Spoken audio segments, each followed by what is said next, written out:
हाय। मैं हूँ शेख ज़बी और मेरे इस चैनल में आप सभी का स्वागत करता हूँ।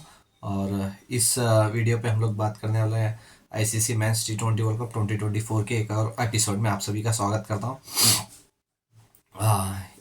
ये मैच आके जैसे इंडिया वर्सेस यूएसए के बीच में जो मैच हुई थी, मैंने ही सोचा था कि 19वें ओवर में जाके इंडियन टीम चेस करेगी। मैं तो यही समझ के बैठा था मैच से पहले भी, जैसे मैंने पहले भी बताया हूँ कि इंडिया वन साइड मैच जीत जाएगी। वन साइड तो मैच जीत गई इंडिया, लेकिन फिर भी जितना बल्लेबाजों ने स्ट्रगल किया रन बनाने के लिए, तो वो तो पिच का ही फॉल्ट है। जैसे हम लोग ज़्यादातर आईपीएल में, अभी मैं बैंगलोर से हूँ, इंडिया से हूँ, तो हम लोग आईपीएल देखते हैं तो ज़्यादातर चौके छक्के ही लगते हैं। वहाँ पे चौके छक्के लगना बहुत बड़ी बात हो गई है उस पिचेस पे। तो सिर्फ इंडिया की टीम की, मतलब इंडिया की मैच की बात नहीं कर रहा हूँ, हर मैच में वही प्रॉब्लम हो रहा है। तो अभी हम लोग इस मैच के बारे में बात कर ले। तो पहले जैसे यूएसए बल्लेबाजी के लिए आया, तो हर्षदीप ने पहले ही ओवर के पहले ही गेंद पे, मैच के पहले ही गेंद पे यूएसए को झटका दे दिया था कि पहले ही बॉल पे विकेट ले ली।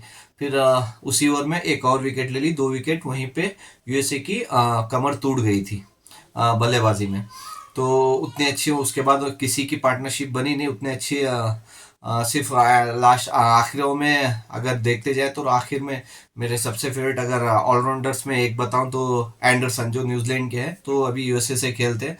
तो उन्होंने कोशिश की, मैं सोचा था तकरीबन 140 तक तो जाएगा, लेकिन अनफॉर्चुनेटली के 110 पे फाइनल स्कोर, मतलब 111 रन टारगेट सेट हुआ इंडियन टीम को, जो बहुत आसानी से इंडियन क्रिकेट टीम, मतलब इंडियन के जो बल्लेबाज हैं, वो बहुत आसानी से चेस कर सकते हैं। मैं यही सोच के बैठा था, जैसे आईपीएल में चेस हो जाता है 110 120 रन रहा, तो 10-12 ओवर में चेस करके ख़त्म कर देते हैं, और 1 या 2 विकेट पे ही। लेकिन जैसे ही अगर मैं पहले गेंदबाजों की बात कर लूँ, इंडियन गेंदबाजों की, तो हरदीप सिंह ने जो गेंदबाजी की, मतलब 2 मैचेस में जब जसप्रीत बुमराह का जलवा चला, तो इस मैच में हरदीप सिंह का जो पहले ही ओवर से छाए रहे। अगर ये बॉलिंग की बात कर लें तो 4 ओवर में 9 रन देके 4 विकेट लेना बहुत बड़ी बात होती है। आई थिंक, मेरे ख्याल से, मेरे को पता तो नहीं है, लेकिन मेरे ख्याल से ये बेस्ट परफॉर्मेंस होगी हरदीप सिंह की अपने कैरियर में अब तक की। वैसे हार्दिक पांड्या ने भी 2 विकेट निकाले, और वो भी 14 रन देके 4 ओवर में। तो वो भी 2020 में 14 रन देना 4 ओवर में बहुत भारी, मतलब बहुत अच्छी गेंदबाजी कहलाती है। अगर ऐसे इनकी बल्लेबाजी की बात करें तो उतना कुछ खास किया नहीं किसी भी बल्लेबाज ने, सिर्फ 10 15 या 20 रन ही ज़्यादातर की पार्टनरशिप हुई है। अगर वैसे हम लोग अगर इंडियन क्रिकेट टीम की बल्लेबाजी की अगर बात करें, जैसे ही मैंने पहले भी जिक्र किया हूँ कि विराट कोहली को नंबर 3 पे ही आना चाहिए, तो वो बेटर ऑप्शन रहता है। और जितने भी विराट कोहली के रन्स बने हैं अपने कैरियर में, चाहे वो वाइट बॉल क्रिकेट की बात करूँ, चाहे T20 हो या वनडे हो, तो वो नंबर 3 पोजीशन पे ही रन्स बने हैं कोहली के। हाँ, कोहली की बात कर लूँ तो जितना मेरे को ख्याल है, जितना मेरे को याद है, जितना मेरा क्रिकेट का नॉलेज है, तो अगर मैं गलत रहूँ तो आप मेरे को बताना, कि विराट कोहली का परफॉर्मेंस मैंने सिर्फ एक ही सीरीज में बुरा देखा था, और वो सीरीज थी जब पाकिस्तान इंडिया के लिए आई थी 2011 और 12 में। तो 3 T20 और 3 वनडे शायद इंडिया में खेले थे, तो तब शायद विराट कोहली का परफॉर्मेंस खराब था अगेंस्ट पाकिस्तान। पूरी सीरीज की बात कर रहा हूँ, एक मैच की नहीं। तो अगेंस्ट जुनेद खान शायद उन्होंने उतने खास रन नहीं बनाए थे उस टूर्नामेंट में। अगर उस टूर्नामेंट की बात छोड़ दूँ तो यही वर्ल्ड कप मेरे को याद आ रहा है जिसमें विराट कोहली के बल्ले से रन्स नहीं निकल रहे। तो कोहली का बल्ला ऐसा है कि 1 2 मैच नहीं निकला, तो उसके बाद 50 या 100 निकाल ही देते वो तो। लेकिन अगर बाई चांस मैं कुछ गलत बोल रहा हूँ तो आप मेरे को करेक्ट कर दीजिए। मेरे को जो क्रिकेट की नॉलेज है उस हिसाब से मैं, उस सीरीज के बाद मेरे को यही याद आ रहा है, तो मैं अभी भी यही कहूंगा कि कोहली को नंबर 3 पे ही खेलना चाहिए। अगर नंबर 3 पे ऋषभ पंत और सूर्य कुमार यादव जो 3 4 पे आ रहे हैं, तो इनके बल्ले से रन बन रहे हैं, तो विराट कोहली का एक्सपीरियंस ही अलग है, तो उनके बल्ले से कितने आएंगे ये खुद आप सोच के बता सकते हैं। जैसे ही इंडियन टीम की बल्लेबाजी शुरू हुई, पहले ही ओवर में जो इंडिया से ही ताल्लुक़ रखते हैं, सौरभ, जो इंडियन प्लेयर ही हैं, इंडिया में खेले हुए भी हैं शायद, इंडियन मतलब अंडर 19 तक शायद इंडिया में खेले हुए भी हैं। तो इन्होंने बड़ा झटका दे दिया विराट कोहली के नाम से, जो पहले ही गेंद पे विराट कोहली को आउट कर दिया पहले ही ओवर में। तो ये बहुत बड़ी विनिंग मोमेंट थी यूएसए को, क्योंकि बहुत बड़ी विकेट निकाले थे पहले ही ओवर में। और ऐसे ही अगर सौरभ की बात करें जो यूएसए से खेलते हैं, तो उनका सेकेंड ओवर जो मैच का तीसरा ओवर था, उसमें रोहित शर्मा को भी उन्होंने चलता कर दिया। और वो भी जैसे रोहित शर्मा की बात करूं, जैसे पाकिस्तान के अगेंस्ट शाहिन अफरीदी को एक छक्का मारा था फ्लिप करके, तो उसी शॉट पे आउट हुए थे उस मैच पे भी। तो उसी सेम शॉट पे आज भी आउट हुए यूएसए के अगेंस्ट, सेम शॉट खेले, लेकिन एज होके मिड ऑफ में कैच हो गई रोहित शर्मा की। तो 3 ओवर में तकरीबन 2 विकेट चले गए थे, और दोनों एक्सपीरियंस प्लेयर, जैसे मैं कह रहा हूँ, तो दोनों एक्सपीरियंस अगर बाई चांस आउट हो गए तो मिडिल ऑर्डर बहुत स्ट्रगल करेगा। तो वैसे ही हुआ इस मैच में भी अगेंस्ट यूएसए। और उसके बाद ऋषभ पंत और सूर्या कुमार यादव ने बहुत अच्छी, मतलब छोटी से ही, उतना बड़ा स्कोर था नहीं टोटल, छोटी से ही लेकिन बहुत इंपॉर्टेंट पार्टनरशिप कर ली।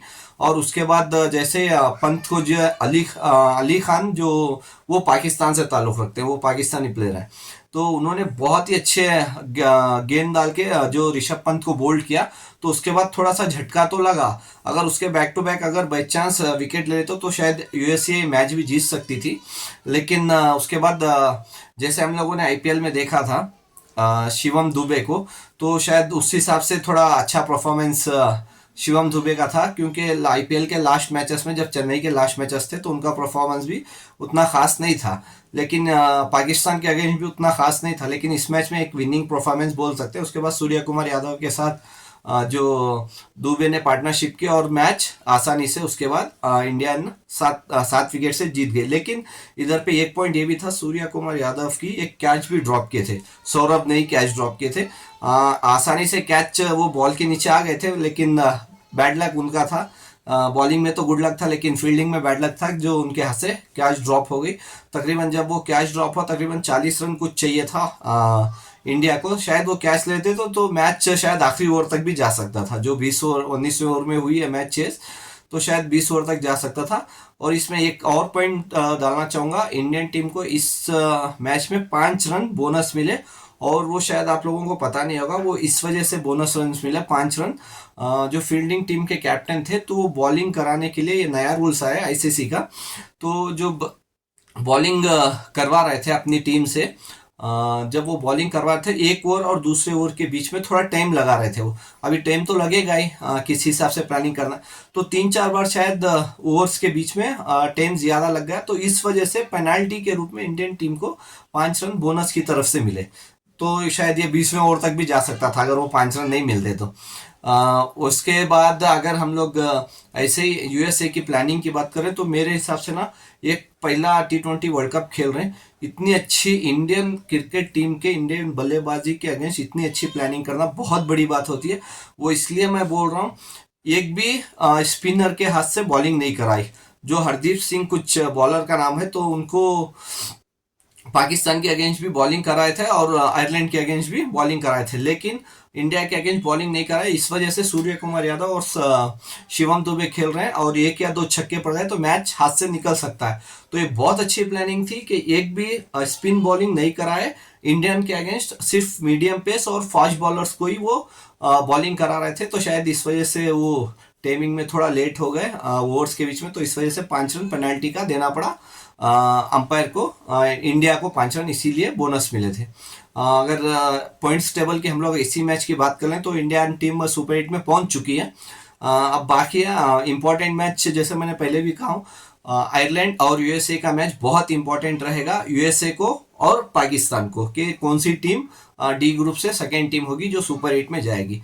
तो अगर आपको कुछ भी डाउट रहा इस मैच का या कुछ भी, तो आप मेरे को कमेंट्स में बता सकते हैं। Bye, take care.